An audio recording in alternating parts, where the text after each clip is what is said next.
So, Derek, today we have a guest that I'm really excited about. I know you're really excited about too. I'm super excited. We've got a few of his books sitting right here. Yes. Although I did forget my favorite, and we'll talk about that later at home. But regardless, we had an author on a couple of months ago, which was really cool. It was our first one. It was our first one, Brian Asman. Yeah. And it made us think, like, why don't we have more authors on? Our show is about beer and horror, and a lot of novelists like beer. Yeah. Although, some don't, but regardless. Yeah. So today, we are super excited because we have Grady Hendrix, New York Times best-selling horror author, probably one of the best horror comedy novelists of our time. And for some reason, he made time for Beer Freaks. Yeah. I don't know why, but It's pretty wild, man. When you told me he was coming on, I was like, yeah, come on, dude. And you're like, no, seriously. And you sent me, the email. I was like, what? Dude, no way. it's real and it's happening. So you know what? Let's get straight to it because we only have a little bit of time. Let's go.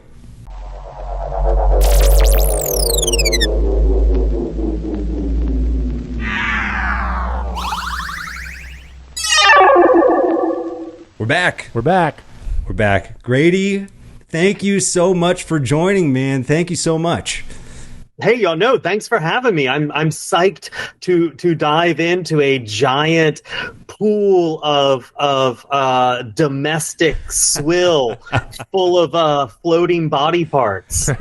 You know what? That is And by the way, so I just want to jump straight into this point. So for any of our listeners, normally what we do is we find really great craft beers, local beers, regional beers.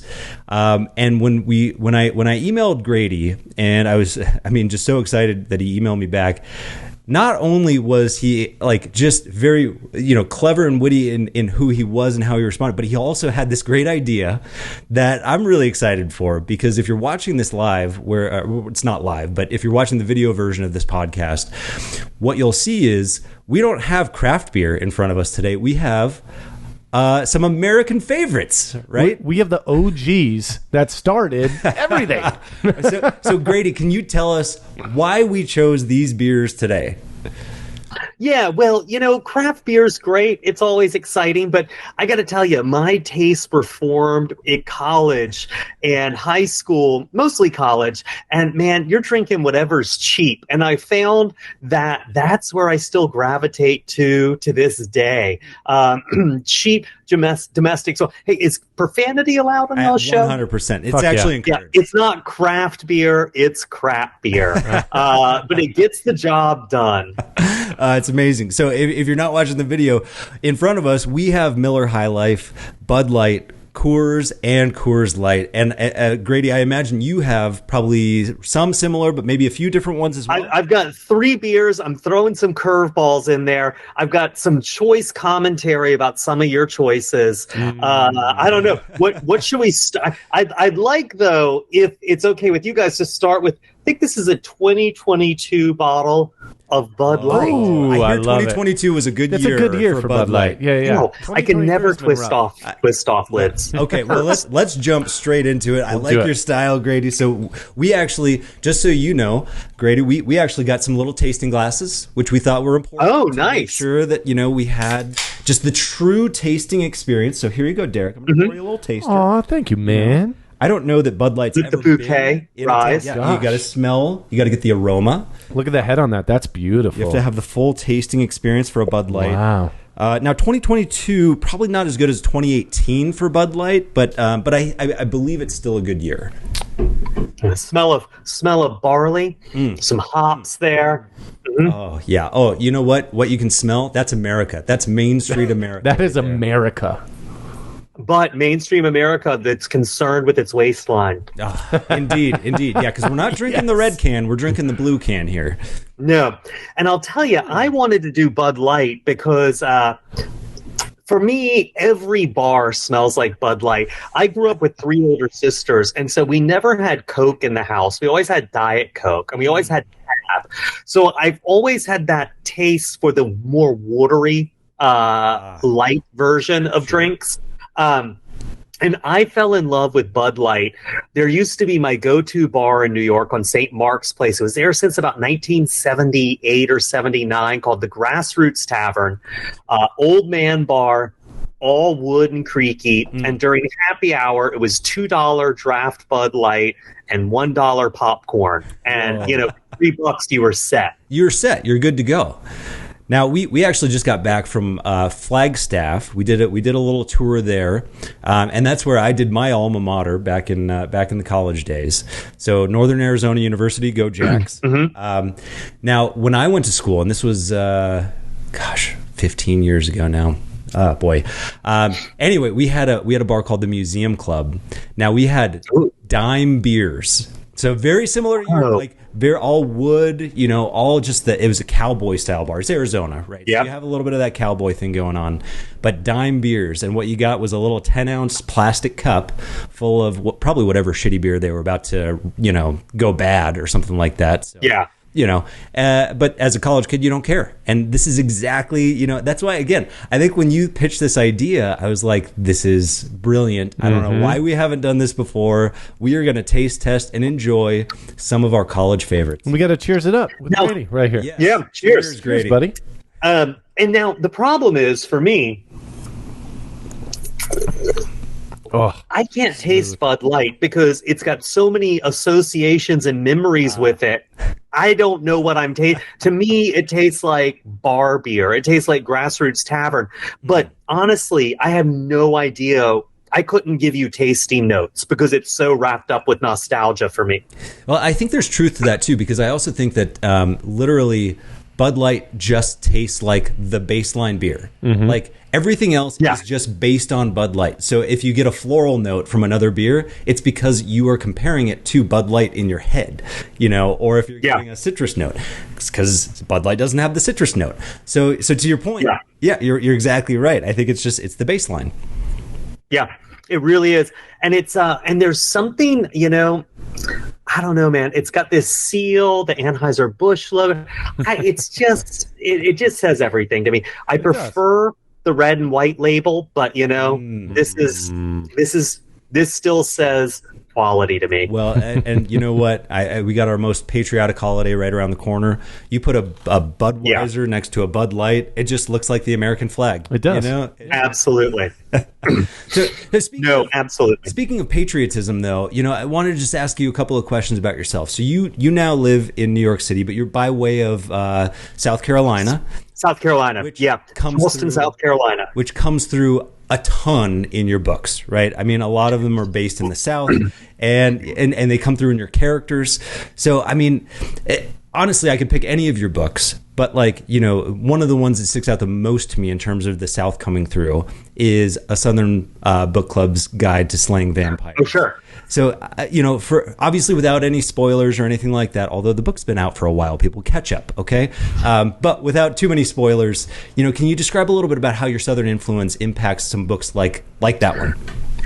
Sure. Well, Southern Book Club's Guide to Slaying Vampires could really be set anywhere because the real conceit is it's a book club and versus a vampire, right? Yeah. These ladies who have a book club, vampire moves in the neighborhood. But one of the reasons I wanted to do it is I feel like there's a thing in publishing, this real snobbery where people talk about book club books and book club ladies, and it's really snobby and dismissive. And it's sort of like these are lightweight books. These are lightweight readers. And it's weird to me that an industry will slit its own throat like that because, A, these are readers. These are book clubs will hoover up some books, man. And B, why be so dismissive to people who want to make reading a major part of their social life? I don't get it. But I was definitely a snob like that when I was a teenager and probably, in my 20s. And then I grew up and sort of like my mom's book club's been around, I think it's like 46 years now. Wow. So they've been a part of my life. I'm 50. So they've been a part of my life since I can remember. And these women, I used to be very dismissive towards them, but they really are, they've really been through the ringer together and they've really stuck together. And so I wanted to write a book about people who get dismissed. And I think making them Southern makes them even more dismissible, because immediately you're thinking of big old brassy blondes who are drinking a lot of Chardonnay and actually probably Pinot Grigio and, just kind of dumb and middle American. And that's not my experience with book club women at all, and especially my mom's book club. And so I wanted this vampire who's a cool, sexy guy to run up against the least cool people on earth and get his ass handed to him. And so that's sort of where that came from. And it's interesting. I'm one of the writers, well, not right this minute because there's a WGA strike, but I'm one of the writers on the TV show for it.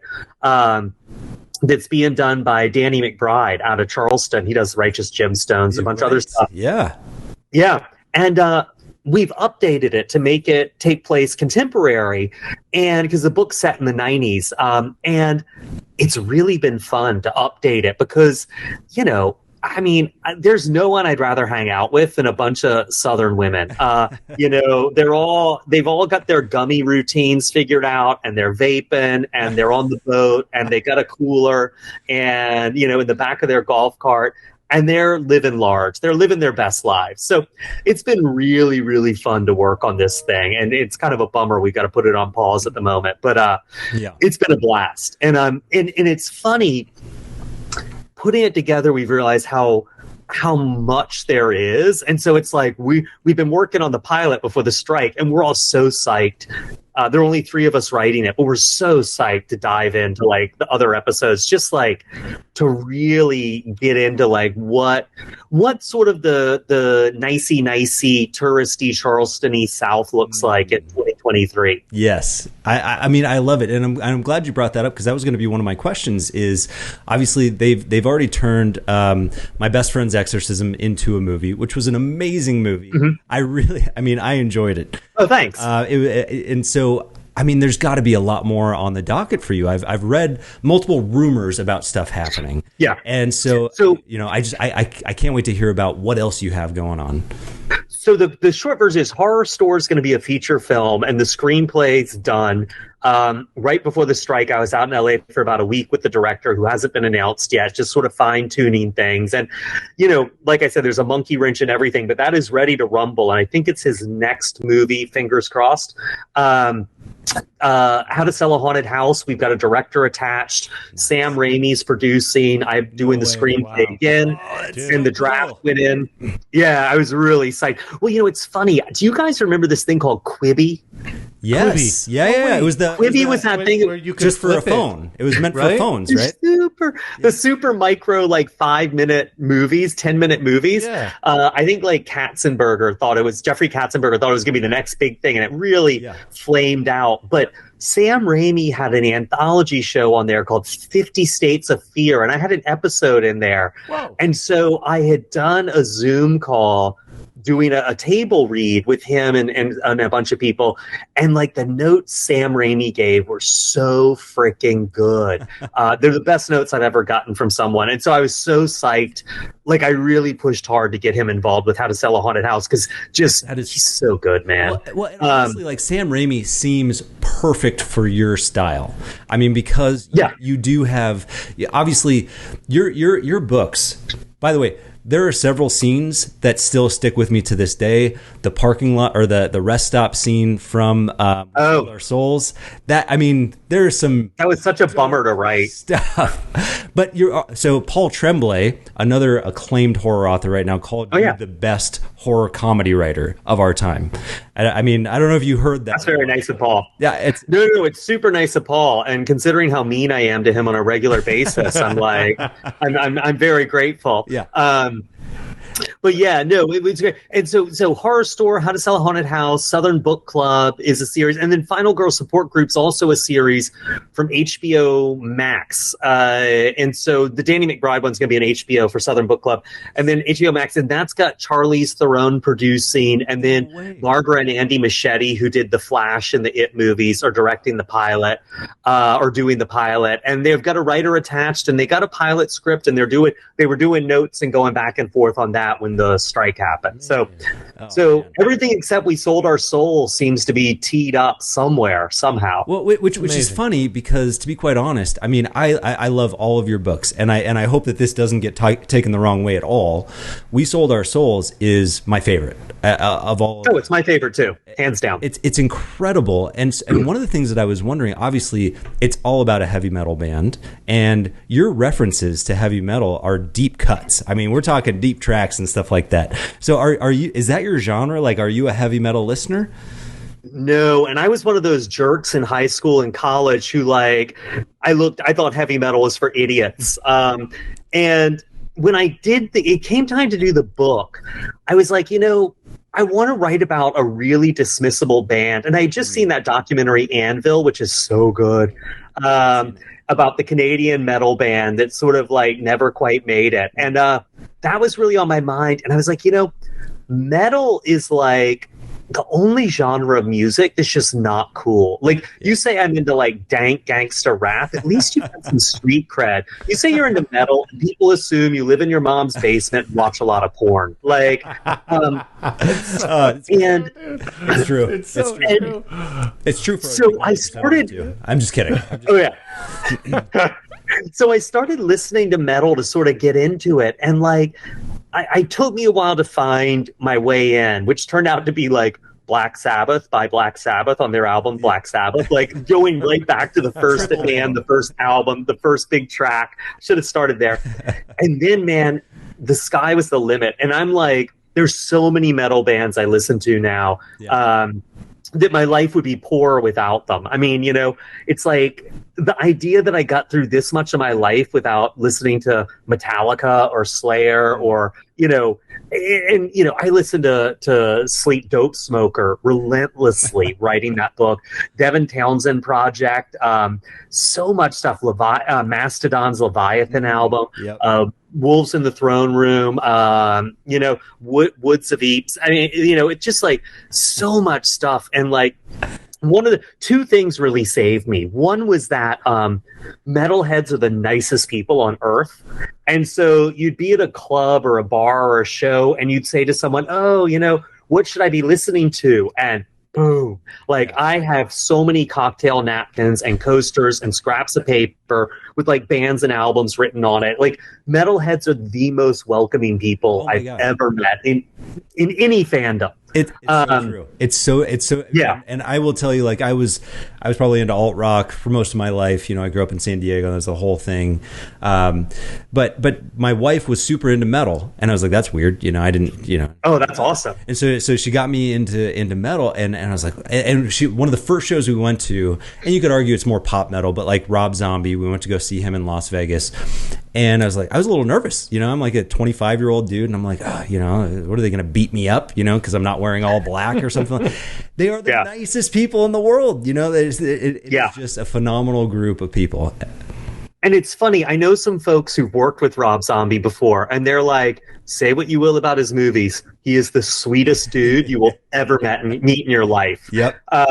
Yep. So, but yeah, and then the other thing that really saved me is my next door neighbor growing up is married to a guy named Tom Youngblood, who is the lead guitarist and sort of the guy who runs a melodic metal band called Camelot with a K. Oh. And they're sort of like, they never charted or anything, but they're like a really working class, hardcore touring band. That's what they do. They tour South America, they do Asia, they do Europe, and that's their bread and butter. They don't have day jobs. And he was super nice in terms of giving me time and access and letting me come see shows and come backstage, which was really great. And it's funny, COVID really messed him up. It really hurt his arm.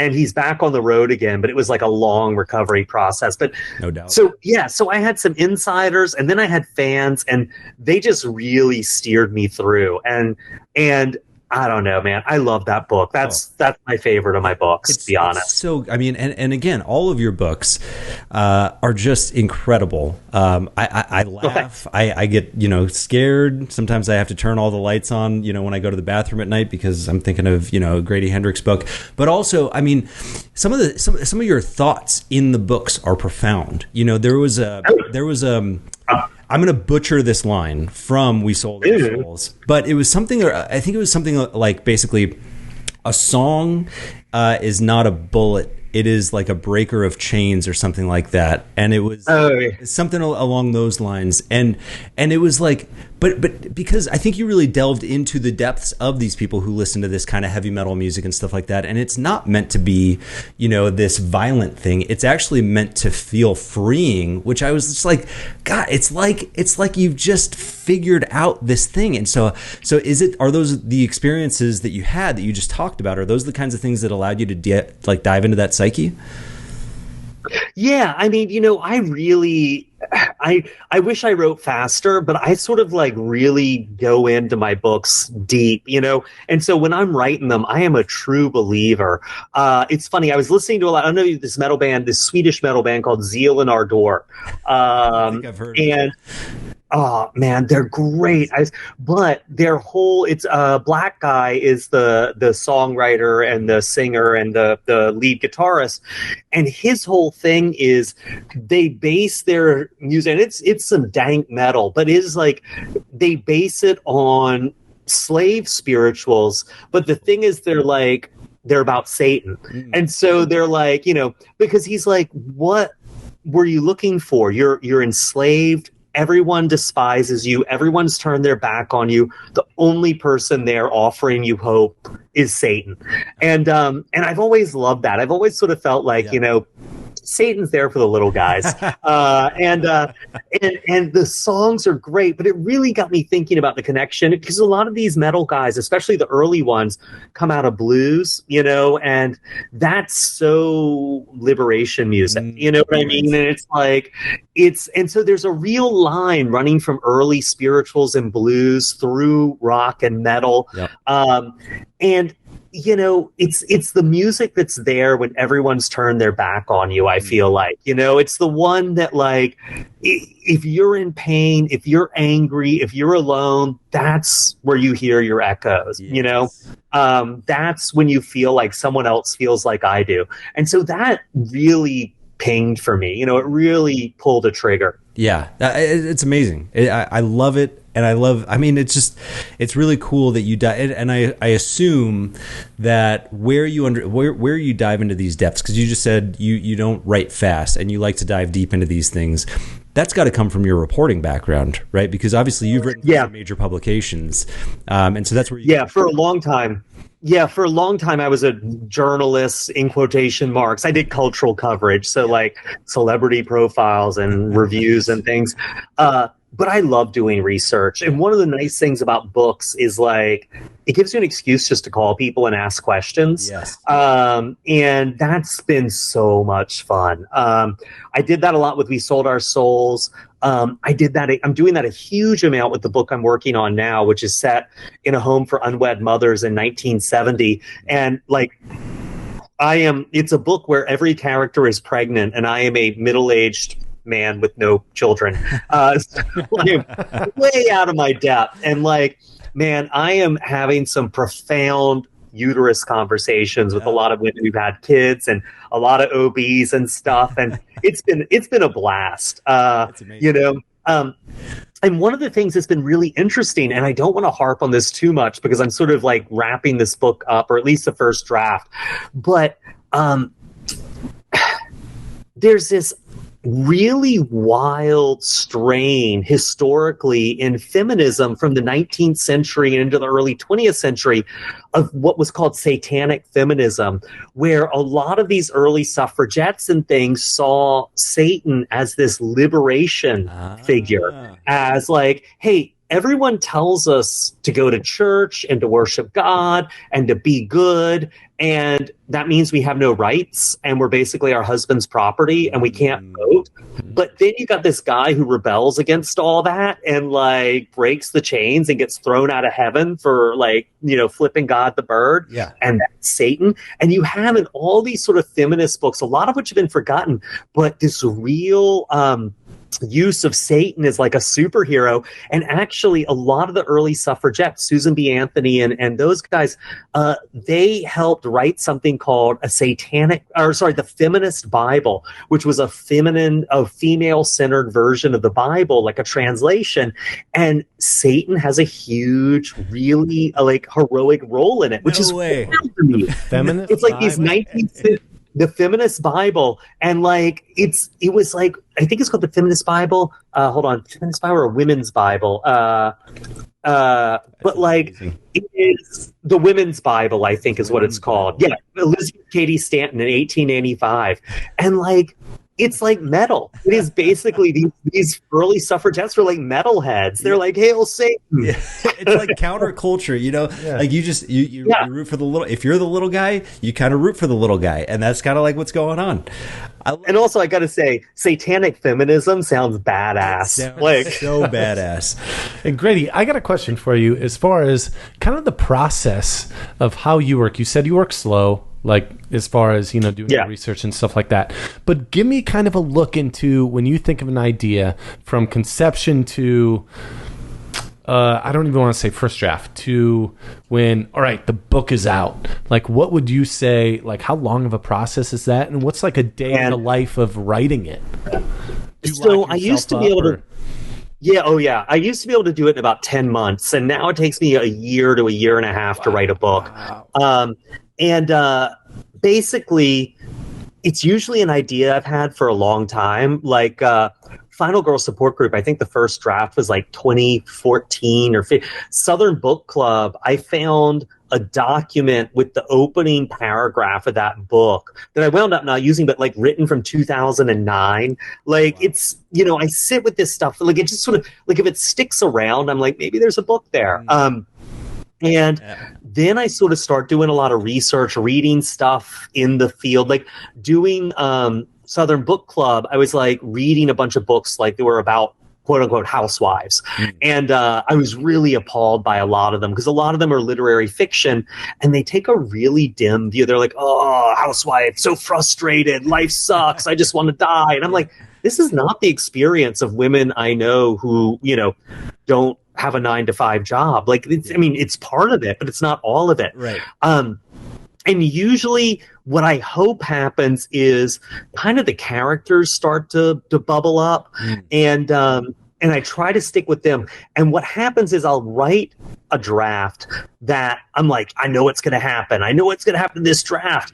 And it's terrible. And I usually run out of steam about 2/3 of the way through and just sort of like drag my stinking corpse over the finish line, just to have it done.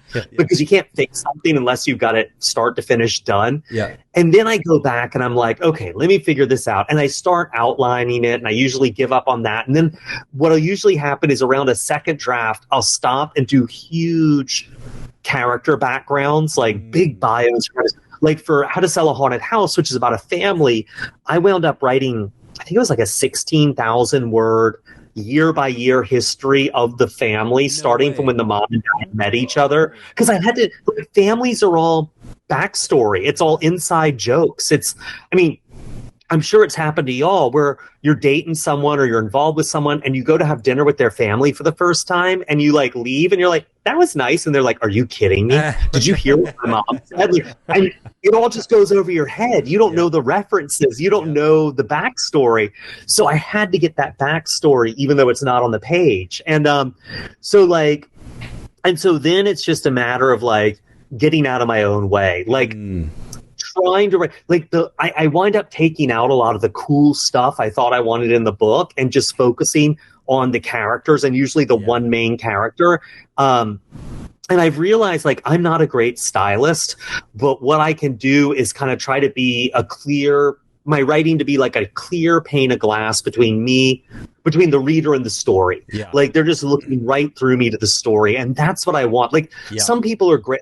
Like Stephen Graham Jones is a really great sentence by sentence writer, or Paul is he loves playing like really complicated and interesting structural games. Right. And for me, it's like, I just want to be invisible. I just want the story, you know?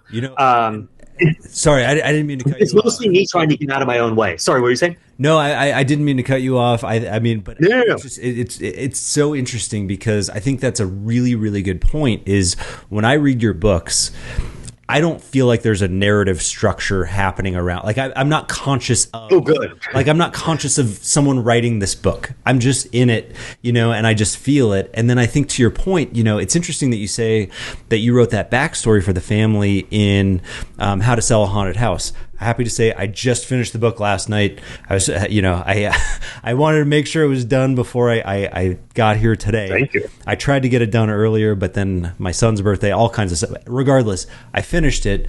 And one of the things that I found seems to be a consistent theme is you do a really good job of writing characters that you can hate for a little while, but then somehow end up liking. Mark, yeah. I didn't want to give anything away. I'm not going to say too much, but it's very interesting to see that. But I don't think you can do that without understanding a backstory or really having that depth of feeling for that character. Well, and also I write a lot of women, so Mark was so much fun to write because I know those dudes, man. Big, messy, loud Southern guys who are just, they're so much fun to be around, but God, you don't want to live with them. Okay, I'm opening up my second beer here, and I'm going to say, and I do not mean this to sound judgy, but two of the beers y'all have chosen brings back a nostalgia story. So you got two Coors products there. You do. And my first year in college, I went to college in the early 90s. So it was sort of like kind of coming to the end of the big first burning of AIDS. And I was in New York and I was working with the theater company. There was a lot of drag queens and trans people and queer performers. Yep. And they would not touch Coors products. Really? And the reason was Coors, the family behind it was really, really historically very conservative. Sure. And donated to a lot of focus on the family groups. But back in the day, there was a huge boycott of Coors, and it was this alliance between the Teamsters who were on strike against Coors and the gay community. So you could not find Coors in a gay bar anywhere. And it was this amazing alliance between Teamsters, who you don't think of with gay rights ever, and gay rights activists. And so it was just beaten into me at an early age. You do not drink Coors. and now Bud Light is embroiled in the whole thing where they deal. had what's her name? I know. The transgender. But she was and then Kid Rock shot up a bunch of Bud. Way to go! I mean, you still bought a bunch of the Kid products, Rock, so good for you, buddy. Well, it's funny, there was a draft of We Sold Our Souls where Woodstock 99 was in there because Kid Rock famously was one of the artists there. Yeah. And it was like Woodstock 99 was a black mass to reign out the end of the 20th century and the beginning of the soulless 21st century. And I haven't seen much behavior by Limp Bizkit or Kid Rock that would make me want to walk that back. No, not at all. So I'm going for my next beer, So my next beer is, I went to NYU and I was not in film school. I did religious history, but all my roommates were in film school and I knew a lot of audio engineering. So I was always recording sound on their movies, and all of them drank Heineken because of Blue Velvet, where Frank asked Kyle MacLachlan, "What kind of beer you drink?" He says, "Heineken? Fuck that shit. Pabst Blue Ribbon." And for some reason, all these film students didn't drink Pabst Blue Ribbon. They all went for Heineken, which, let me see if my memory's right. I know exactly how that's going to taste. See, that's one I hate Heineken. It's got that skunky flavor. Yeah. Right? I can never get into Heineken because of that whole thing. God. It tastes perennially like the beer has gone bad. Yeah, it really is terrible. It reminds me a little of Rolling Rock, which I wanted to find, but I couldn't because Rolling Rock was what every bar had. Oh, Pabst Blue Ribbon! Oh my God, it's a man's beer. Oh yeah, that's right. Wait. So what was the exact quote from him again? I just want to make sure I've got this in case I need to say it.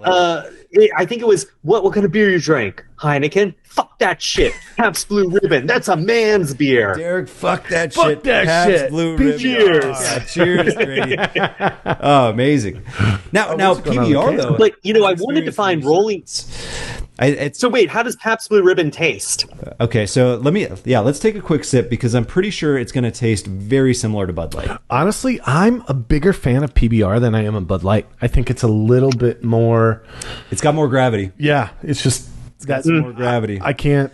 I use that word just like barely knowing what it means. That sounds right. But it feels right. It feels right. It's It heavier. sounds like the fancier version of heavier. Yeah, exactly. There you go. Yeah. Because it's not a light beer. Yep. All right, Grady. Well, for me, the big one was Rolling Rock, because that was when because everyone's in college, all your friends are in a band, and every venue always sold Rolling Rock. But that was also a skunky beer, like Heineken. Yeah. Probably not as bad as Heineken, but very similar in terms of total flavor. But for me, I felt like Rolling Rock looked cooler, sounded way cooler. And I think I was trying to find a Rolling Rock 24 just to have consistency of look here, and I just couldn't find one. I was trying to find a Mickey's hand grenade, but I couldn't find it anywhere. Good old Mickey's. Oh my gosh. So much fun. Wait, what was Mickey's? Wait a second, Grady. Wait a second. Can we introduce you to what a Mickey's is? Have you never had a Mickey's? What is Mickey? Yeah. Hold on. They call it. What do they call it? It's the grenade. It's a malt liquor, right? They got the hand grenade version of it, which version. is just like a little 12 ounce, but it's like thicker than a normal can. Oh, it's that little short, squat green bottle. Green one. Yep. I never had one of those. It's awful, dude. It's awful. You didn't miss anything. But the lid always had like a fact, or it had something on the lid. Oh man, it was great. It had something. Yeah. We had it when I went to NYU in the early 90s. Our malt liquor of choice was Crazy Horse, because a 40 of it cost $2.50. Now, Grady, did you? It was awful. Did you ever do what's called an Edward 40 hands? Have you heard that term before? It's wildly dangerous because it's you have no control of your hands for however long it takes you to drink 2 40s. Well, and also that was the early 90s was when porno chic was sort of starting. And so like everyone was watching porn ironically and living with film students. It was like, but Edward Penis Hands was the big one that came out. And man, that was funny for about 3.5 minutes, Sure. And then you're just sort of sitting there miserably watching porn in a room full of film students, which is just anti-life. The awkwardness is just on an exponential curve. Just like, no. Yeah, exactly. Yeah. But it is weird to think that porn used to be a 60-minute movie. What? Now that was cinema. It wasn't a 3-minute clip. I tell a story. I've got a grievance against the porn industry. There used to be cinema. There used to be, Majesty. Yeah. I like the pizza guy that showed up, and then she didn't have money to pay for it. That's right. Yeah, that's right. There was exactly. Okay, Grady. So we gotta ask you, because I know we're getting tight on time with you. Yeah. We do have to hit kind of the fear. That's true. That you have.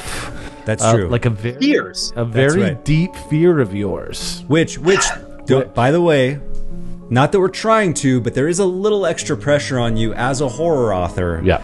Yeah, I know. To come up with a really good. What's your existential fear?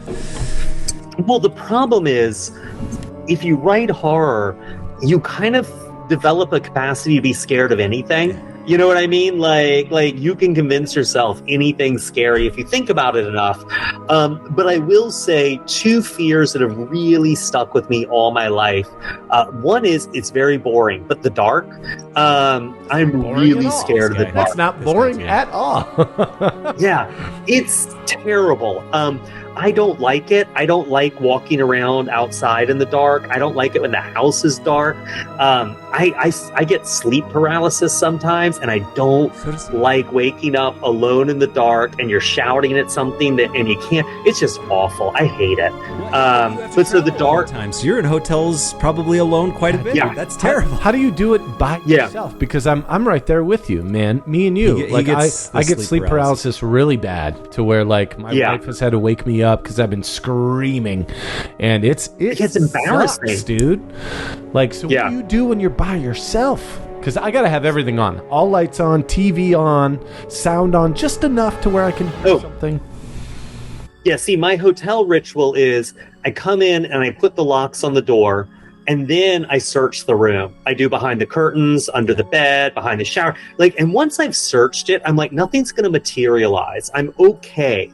And then I can do the dark. But I have had a couple of sleep paralysis incidents on the road, and I don't go back to bed after that. I just turn everything on and watch a movie. I'm like, I'm done. Because you get such a visual of someone being in that room with you. It's like after that, I'm cooked. I'm like, it sucks. I'm done. I hate it. So I'm kind of curious about this. It made me think. So all the books you've written, there's nothing about sleep paralysis. Is it that? Do you not want to even touch that, with your own kind? Well. But there's lots and lots of things in my book where someone is trapped in a tight space or unable to move, and that to me is the sleep paralysis thing. I got it. So on the nose. Or what about in Horrorstor, where they don't know? I forget the main character's name, but she doesn't know where she's walking. Yeah. Yes. Yeah. And she doesn't, but they can use the video camera to see where they're actually going. Is that kind of a manifestation of that? Well, that's a little bit, but that's something I've had for that goes all the way back to the 90s, where I was like, I developed this thing where I was like, being lost, thinking you're going left and you're really going right, and thinking you're going up when you're really going down would be so terrifying. Yeah. And that was really based on dropping acid a couple of times, or really once, in high school, where it was just not knowing where you were and where you were going was the most terrifying thing I ever did, because you can't rely on anything. No. You can't, and it was awful. And so that being lost thing that they do in Horrorstor comes right out of that. That stuck with me. Honestly, that part of it was just like, oh my gosh, what if you couldn't rely on your senses? That's wild. Yeah. That's a wild thought. Yeah. Yeah. But we do that all the time. You get drunk, you get high, you can't rely on your senses. It's recreational. But then the other thing I really don't like is stuff living under my skin. Bot flies, parasites. There were a bunch of videos going around recently of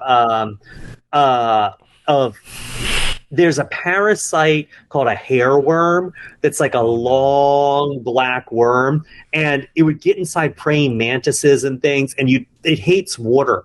And so people would pour water on a praying mantis, and this thing would come out its butt, whipping around furious, and it would be 4 times as long as the mantis. And it was just horrible to watch. I literally have goosebumps, dude. This is I don't gnarly. even, because that stuff you can't even see by yourself. I know. Now it's going to be your fault though that Derek stays up all night tonight. Now I'm going to have sleep paralysis in the dark, and then bugs with worms. Well, the other thing that was so horrible is when you're little and you give the dog pills, and you're like, "What are the pills?" And they're like, "Oh, it's worm Medicaid, heartworm." And you're like, "What's a heartworm?" And then you realize it's worms in their heart, and you're like, what? Yeah. Is my dog just a big bag of worms shaped like a dog? This is horrifying. Don't ever Google anything anymore. That's exactly right. I mean, there are, as you're growing up, there are things that you don't understand. I still remember that stupid, scary, was it the scary stories that keep you up in the dark? The Alvin Schwartz illustrations, yeah. I mean, there were just some things in there, as you're growing up, you're like, is it... The spider egg? I don't remember. Do you remember the one where the girl wore the rings around her neck or something, or she wore a scarf around her neck, and I don't remember that. Eventually, she always wore it, and this kid became friends with her, and eventually he was like, "Hey, take that scarf off. You don't have to wear the scarf all the time." And then she took it off, and her head fell off or something like that. Whoa, that was an gnarly. That is such a famous ghost story too. That always works. Yeah. It's classic, but it's classic for a reason, kind of thing. Oh yeah, yeah, totally. Well, it's also there's that one in there that's the girl, and she's got the pimple, and she eventually pops it, and it was a spider egg, and all these spiders come out. Yes, yeah. Okay, you're right. Yep. Yeah. There's too many scary things, dude. Life is scary. Well, and for kids especially. So like when you're reading these stories growing up. Okay, well, so actually that leads me to another question that I have. I mean, were there any? Obviously, you have influences in your adult life, but were there any things that like you grew up with that scared, like that taught you to love horror? I know you love horror films, but horror books. Like I read Goosebumps, and R.L. Stine had a huge influence. Yeah. So I was a little old for Goosebumps. I came to that late and like reading it for a project, and I developed a deep hatred of R.L. Stine and a deep love of Christopher Pike, because I was like, because R.L. Stine's all jump scares. It's like so many chapters in, like, and there was a man standing in her room in the dark, and then the next chapter she turns on the light and it's a shirt on the back of a chair. But Christopher Pike is deeply messed up, and I have so much admiration. And I also say, as a person, I have a lot of admiration for R.L. Stine. I've met him a couple of times at events, and he's so nice and like so good with his fans. He gives you 100% Steiness. He's a trooper, man. I got nothing but nice things to say about him. But so growing up, I didn't read much horror because I thought it was way too creepy, to be honest. It kind of grossed me out. I read King and Barker young, but I think everyone does. Of course. The thing that really got me was in carpool in first, second, and third grades when Rhett Thurman drove, Michael Thurman's mom. She would tell ghost stories because it was a way of keeping a car full of kids quiet. Sure. And they were the classics. Brilliant. You know what I mean? Like, it was stuff that she'd gotten out of, like, ghost story books, the scarf around the neck, all that stuff. Yeah. And but every now and then there'd be a weird one she threw in, or a self-referential one. Sometimes she'd change the names to be like names and locations we knew. Then there were ones that were our favorites that we'd ask for again. And like, sometimes she'd let one of us tell a ghost story and you realize how hard it was and like no one liked it. And so like, it really taught me at an early age that like telling a story could really hold people's attention. Yes. You know what I mean? And like, it could really keep people riveted. Yeah. And, the payoff had to be good. And just it was really kind of a fabulous thing. I don't think she knows what an impact she had, but I just saw her actually at my dad's funeral, and like, it was and I think she has no idea, but I've talked to other people from carpool and they just stuck with all of us. This idea that you could really hold people's attention by telling a story as long as the story was good enough. That's amazing. And you're right. I mean, not only is it, scary stories or any good story can definitely hold your attention. That's why they've been passed down for millennia. Also, it's hard to tell a good story. And, so learning that lesson, I think, from a young age. Well, and also like just the basic principles, have the people listening have questions. Why does, oh no, we know what's going to, they buried the guy and stole his golden arm. Yeah. Shit, that's not going to go well. Oh my God, he's coming. He's asking for, he's on this floor. He's on the steps. Just those basic tension and asking questions and, foreshadowing. It was really good to get that kind of 3 years of getting that kind of once a week ingrained in you. Amazing. Now, and I'm really sorry to hear about your father, by the way. I mean, thanks. Was that the funeral that you were at recently? Yeah. It was, I still haven't processed it. What I realized was like, mostly I'm just tired. Like, I'm just exhausted. Yeah. I'm sorry. Oh, thanks. Well, also even worse, I don't want to use any names, but, I found out, because my aunt died right before my dad, like a week before. And at her funeral, I learned that one of my cousins had one of his testicles bit off by a brown recluse spider. Holy shit. That's not what I was expecting this story to go. That is not what I was expecting. It's a good horror writer. It's amazing. Because it's like, it makes your tissue die. Yeah, and like, basically killed his testicle, and his wife had to get a big old chunk of her stomach removed because she got bitten by a brown recluse and it went necrotic. It's good God. Jesus Christ. Dude. Well, Insects are disgusting. Well, spiders aren't insects, but well, they're close enough. And spiders are my least favorite thing in the world, which is why being in Vegas is actually pretty. They got those dead eyes. Well, they in the weird 8 legs just moving the way.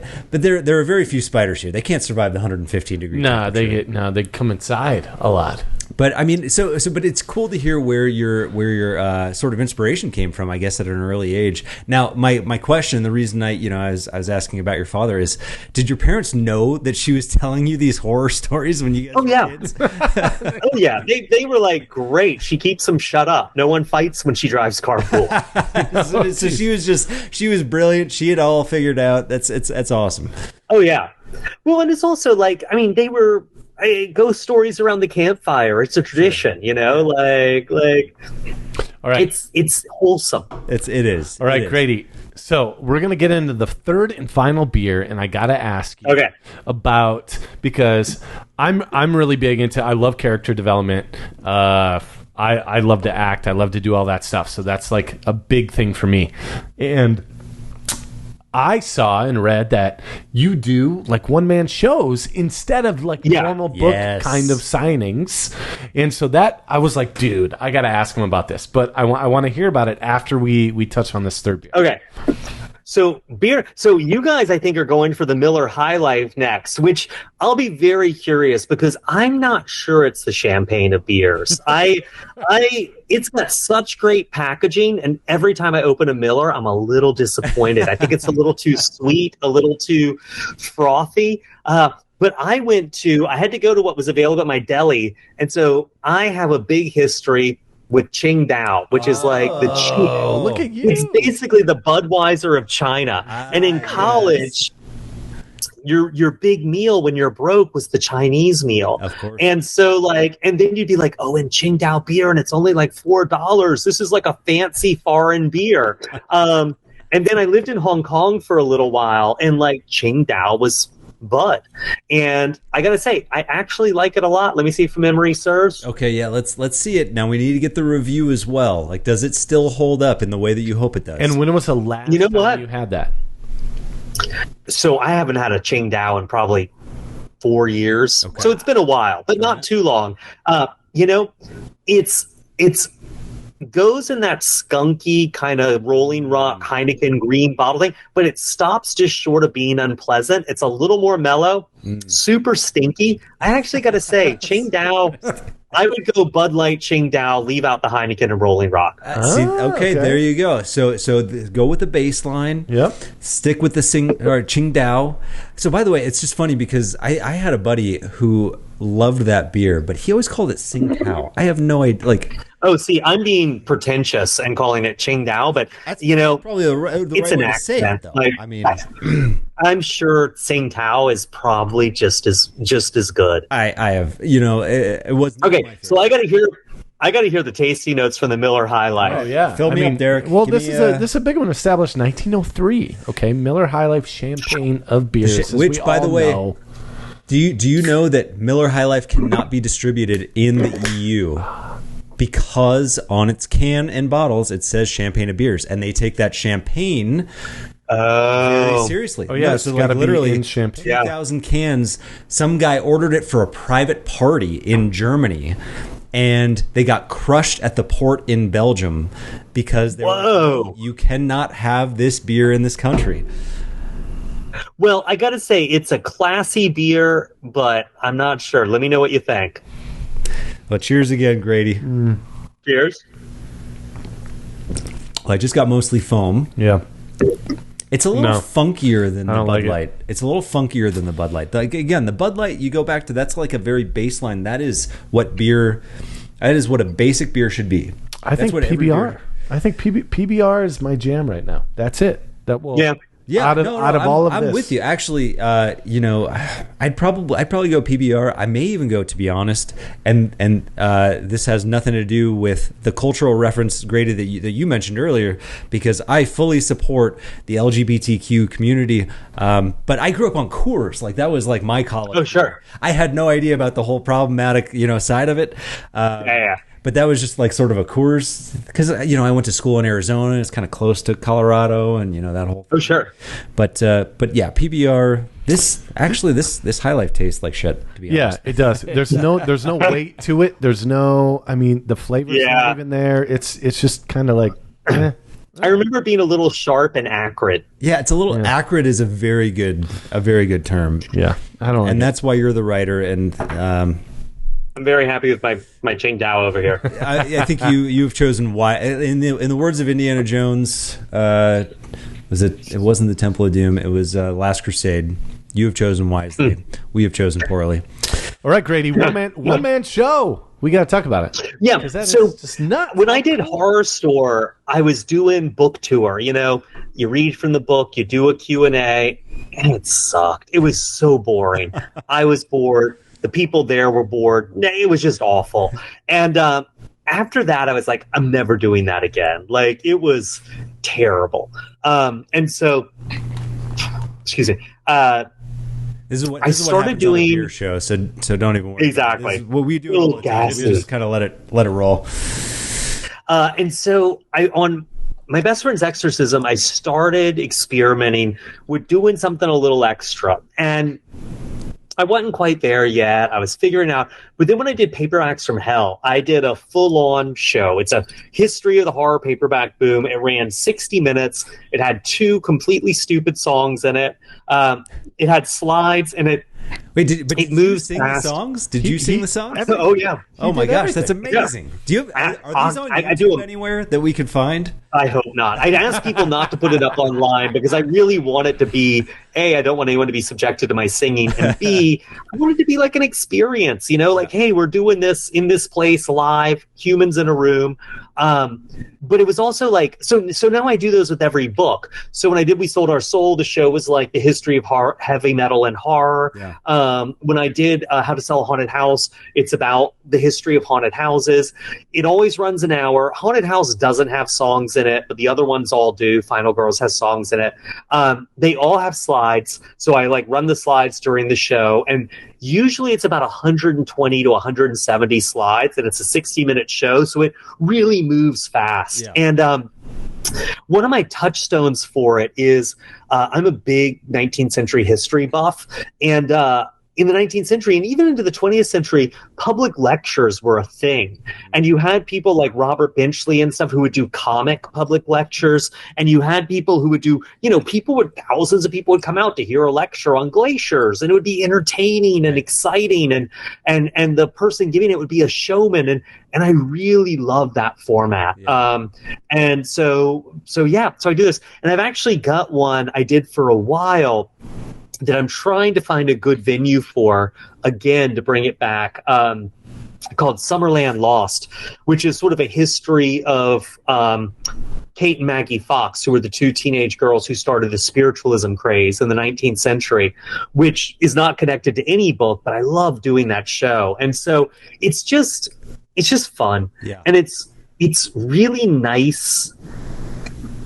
It's different than performing a part in the sense that you're talking to people and sort of connecting with people live. And I really enjoy that. It's the closest you can get to telling people a ghost story, to really, work on a thing where there's no plot, there's no story, it's nonfiction, but I'm going to have foreshadowing. I'm going to have setups and payoffs. I'm going to have you asking questions I'm going to have callbacks to stuff after you've forgotten about it. And it's I find them so much fun. It's usually my treat when I finish doing the book, I turn in the book, and then I do start doing the reading and the research for the show and write the show. And that's usually kind of my reward to myself. That's amazing. What you just said has given me an idea, and we can go in on this together. Because I think we've got $1 million idea here.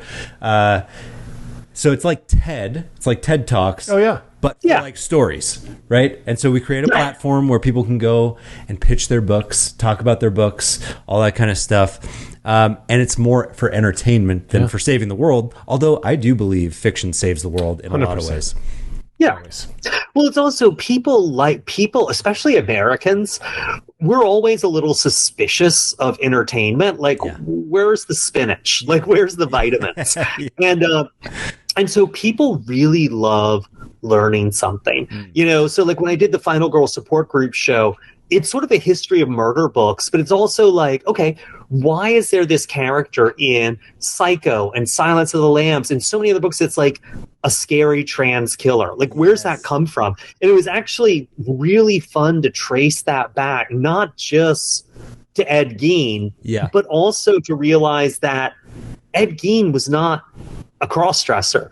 That was something that was inserted in his story by a polygraph technician, and it comes out of this whole scare thing in the 40s about how criminals all were sissified by their mothers, like this really crazy, like sort of like hot topic thing, hot takes. Wait. So then it even goes back again to this whole housewife thing, being the bearer of all the problems and having a terrible life. Yeah. Again, somehow it relates back. Well, it's amazing that even now people look at Ed Gein and they're like, oh, the short version of Ed Gein is that he was like a mama's boy who was obsessed with his mother and his mother punished him and, all this stuff. None of that's true. Ed Gein says several times in his post-arrest interviews that the bane of his existence was his alcoholic, physically abusive father who beat he and his brother relentlessly. Same with the Boston Strangler, who talks about his alcoholic, abusive father. But both of them have been tarred with this they had these mothers who were really overwhelming and wrecked their lives. And it's like, is mom just to blame for everything? Is that just what we've decided as a culture? It's mom's fault. Yeah, of course. I mean, it's like just the classic, whoever's in power gets to write what the history, and that's what's happened. Yeah. And now finally, hopefully we're getting to a place where we can have an equality of voice where actually it's a lot of times the men's fault. The men did it. Yeah. They're not so great. Yeah.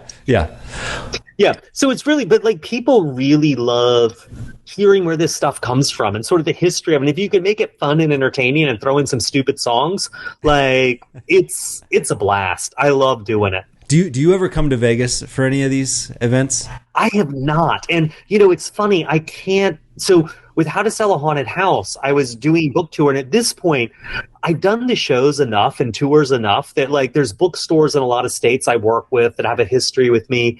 And most of them have realized at this point that the shows attract people and we've gotten too big for the store. So oftentimes they'll get an off-site venue, often a bar with a stage. And frankly, the more people drink, the better my singing gets. And so I really encourage that.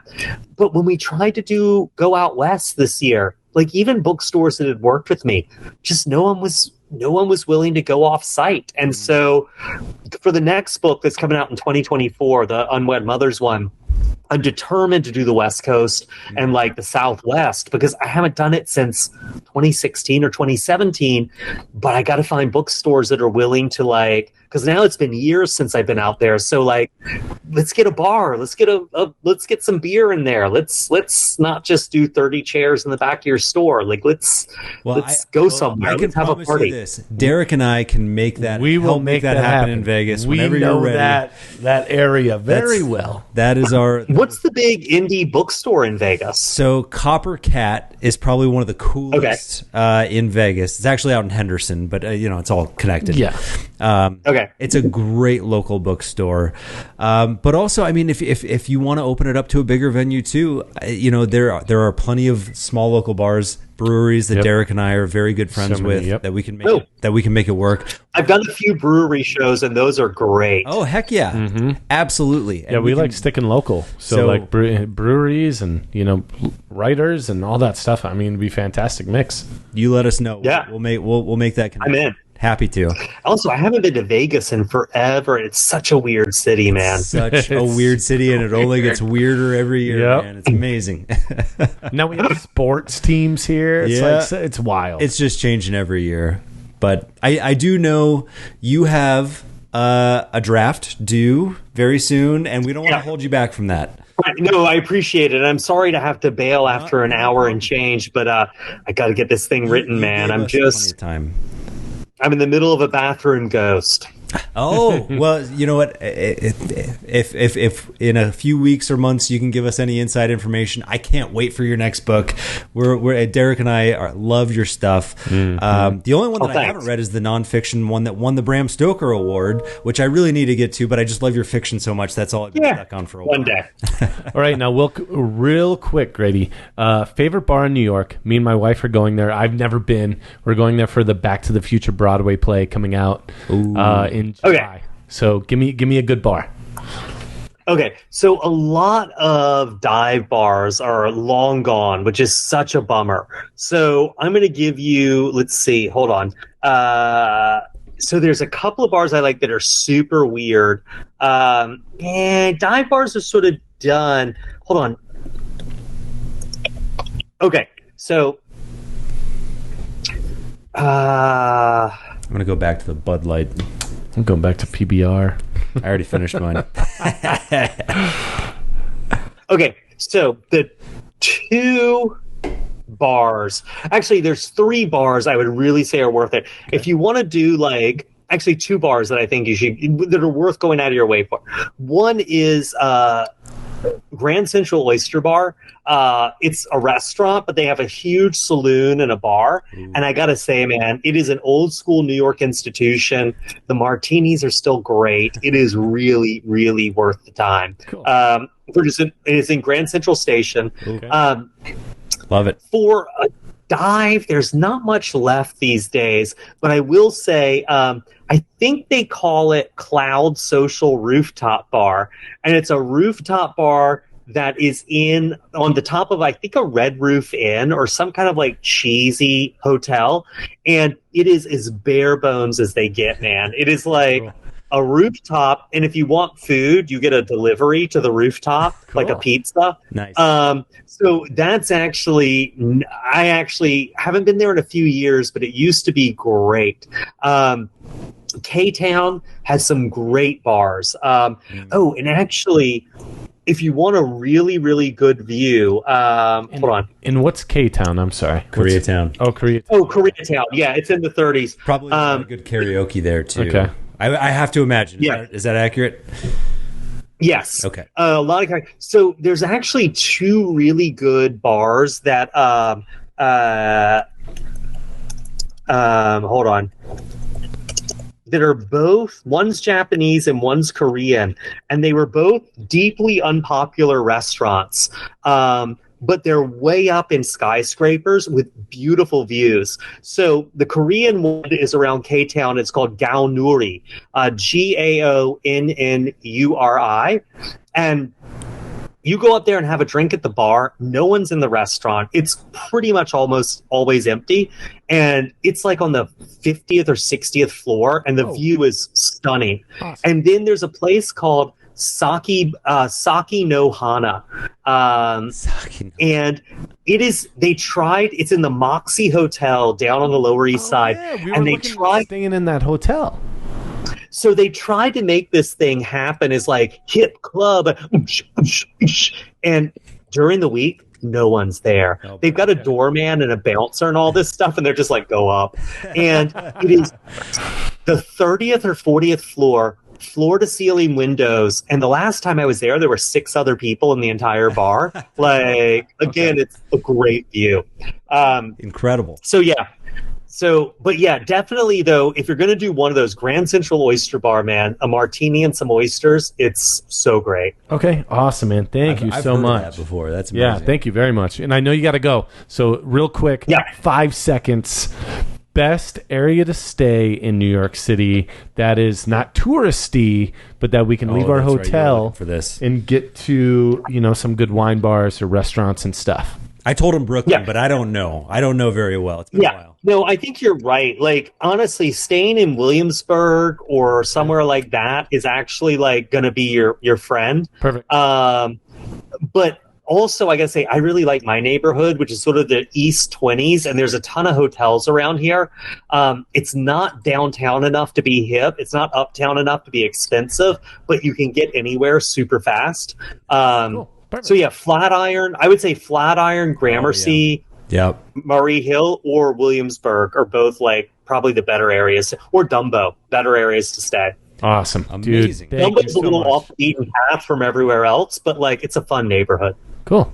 Awesome, man. Thank you so much. Awesome. Well, Really good to see you guys. Thank you. Let me know when this is going up, so I'll do like social media stuff. Now, would you like us to send you a version before it goes live? Would that be? Nah. You're fine. Okay. I don't think I said anything. I don't think you said anything. I think untoward. But so I just want to say before we go, Grady Hendrix, amazing, one of the best horror comedy authors of our time.